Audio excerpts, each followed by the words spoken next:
Voy a hablarte ahora un poco de las diferentes tipologías y clasificaciones que podemos hablar de la ansiedad. Podemos hacer diferentes tipologías. Evidentemente voy a intentar ser muy práctico porque luego ya hablaremos en los siguientes vídeos de cada una de esas clasificaciones y tipologías y te iré explicando las características que son específicas de cada una de ellas y también hablaremos cómo afrontarlas, cómo prevenirlas, cómo trabajar esa forma de estar haciendo que la ansiedad pueda manejarse de manera que baje muchísimo la intensidad y sobre todo en que nos podamos desenvolver de una forma lo más normal posible en la vida diaria y cotidiana. Si hacemos una función adaptativa, podemos decir que hay una ansiedad adaptativa y una ansiedad que no es adaptativa. ¿Cuál es la ansiedad adaptativa? Es aquella ansiedad que de alguna forma es conveniente porque nos prevé o nos hace en este caso reaccionar ante las situaciones de peligro para podernos defender y poder salir airoso de ellas. Si no tuviéramos ningún tipo de ansiedad y esta ansiedad adaptativa no existiera, nos estaríamos continuamente exponiendo a peligro sin reaccionar ante ellos, con lo cual no haríamos nada para salir de una situación en la que podíamos perder la vida o tener alguna situación donde tuviéramos una lesión importante. Te pongo un ejemplo y seguro que así lo entenderás mejor. Imagínate que es un día normal, caluroso, estás en el campo, estás dando un paseo y sin darte cuenta te metes dentro de un cerco donde ves que hay un toro bravo de unos 600-700 kilos que está a unos 10-15 metros de ti y te mira, levanta la cabeza, rasca el suelo y en ese momento sabes que va a venir corriendo hacia ti. ¿Qué ocurre? Se produce una situación en la que tu cuerpo tiene que reaccionar, el sistema simpático se pone en estado de alerta y lo primero que hace es que hiperventilas. Una vez que la hiperventilación está haciendo que cojas aire y que tus pulmones se oxigenen y llenen todas tus células de ese oxígeno, la segunda reacción es que el corazón empieza a palpitar, empieza a mandar esa sangre para que el oxígeno pueda llegar a todo el cuerpo y hace que aumente el ritmo cardíaco. Una vez que el ritmo cardíaco se ha disparado, se dispara la glucosa, que es la que se encarga de que los músculos tengan energía para hacer algo tan sencillo como salir corriendo y huir. Porque evidentemente, a no ser que seas torero, no te vas a ir hacia el toro a torearlo.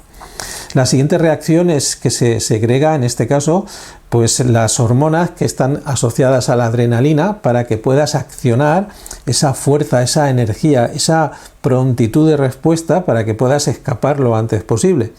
Cuando todo eso se ha puesto en marcha, corres y lo que haces es que tu cuerpo está en un momento de tensión enorme. Hay una actividad, una energía, una fuerza increíble y cuando te das cuenta has saltado una valla de 3 metros y no sabes cómo la has saltado. ¿Por qué? Porque estabas en un estado de energía donde tu cuerpo ha reaccionado con una ansiedad adaptativa. Te ha hecho salir hacia una situación donde tú has puesto en marcha tus recursos. Eso, aunque parezca que podía ser una situación tensa y tal, si no la hubieras podido poner en marcha, el toro hubiera alcanzado en un segundo tu situación y te hubiera pillado, seguro. ¿Qué ocurre? Pues que esa ansiedad, como decíamos, es una ansiedad buena. Ahora vamos a hablar de la ansiedad no adaptativa, que es aquella ansiedad que de alguna forma se pone en marcha en situaciones donde la percepción del peligro puede ser desmesurada, irreal, desproporcionada y luego realmente ese peligro no tiene tanta necesidad de que tu cuerpo se active. ¿Qué ocurre? Que cuando se activa tu cuerpo ante una situación donde no lo requiere, lo que va a ocurrir es que va a haber una sobrecarga de energía que luego te va a hacer pasar por una serie de síntomas y de reacciones no solamente físicas sino también cognitivas y conductuales que hacen que no tengas la capacidad de poderte adaptar de una forma normal a la vida cotidiana y diaria. Si pudiéramos poner un ejemplo, el ejemplo más idóneo serían las fobias. Si una fobia se define como un comportamiento irracional, desproporcionado y desmedido, te podrías sentir totalmente, en este caso, con un miedo terrible a las palomas y hacer que tuvieras una conducta de evitación ante cualquier situación donde hubiera una paloma, que tuvieras que salir despavorido. Incluso podrías poner en peligro tu vida, porque si estás al lado de una carretera y están pasando los coches a mucha velocidad, el miedo te hace que corras hacia algún lugar para ponerte a salvo sin que tengas en cuenta si vienen coches o no vienen coches. Por lo tanto, eso sería un ejemplo de una ansiedad no adaptativa.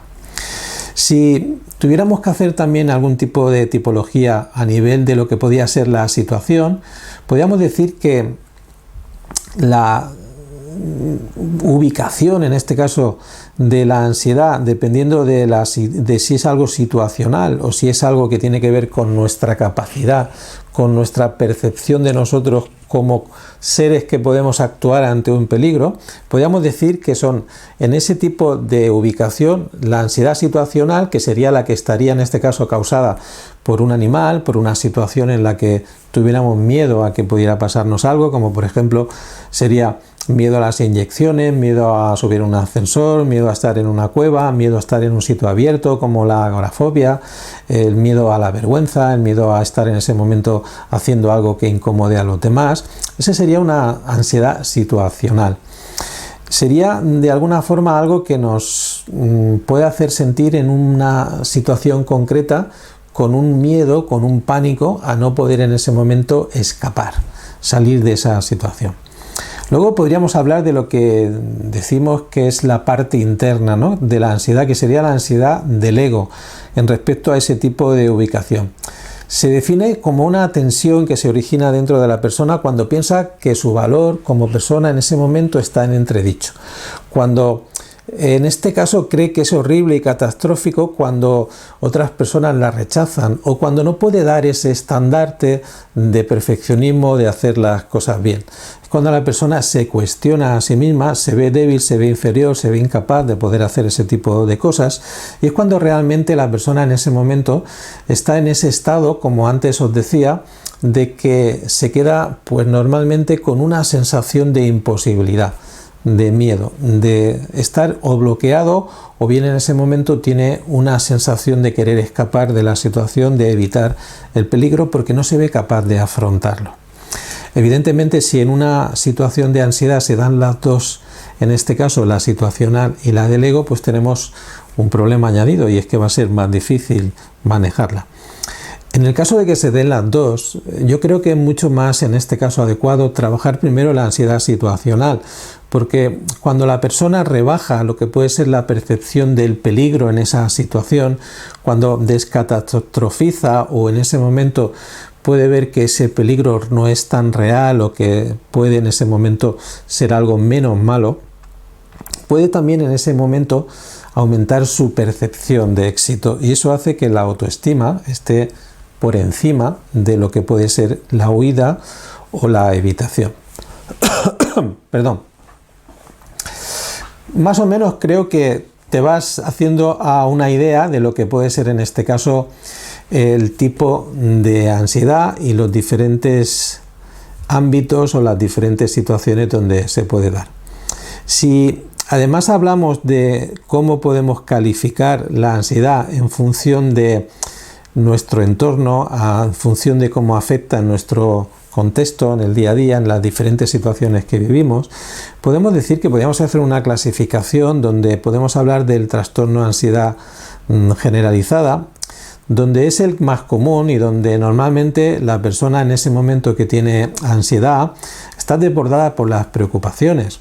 Y no es que sean preocupaciones demasiado intensas o demasiado grandes, sino pueden ser preocupaciones pequeñas, pero que van haciendo que la persona siempre haya algo que le esté preocupando. Y cuando deja de preocuparse por algo, siempre viene otra cosa que al final vuelve otra vez a mantenerla en un estado de inquietud.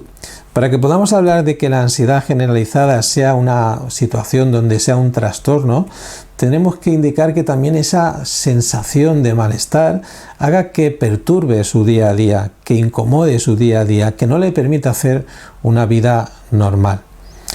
Si además podemos en este caso pues hablar de lo que puede ser la ansiedad social, la fobia social, veremos que la fobia social, este tipo de fobia se caracteriza porque las personas, cuando tienen este tipo de miedo intenso, ven amenazada su sensación de ser adecuados, de ser en este caso percibidos como personas que tienen un valor adecuado, cuando tienen que relacionarse con los demás, cuando tienen que exponerse a una situación pública, como por ejemplo puede ser pues dar una charla, o estar reunidos con un grupo de gente donde no tienen esa familiaridad o no se sienten con un grupo de amigos conocidos y tienen que actuar o tienen que desenvolverse de una manera, cuando pues tienen que quizás pues estar en una situación donde los están observando, se sienten observados. Hay situaciones como la de comer en un restaurante o simplemente estar paseando, donde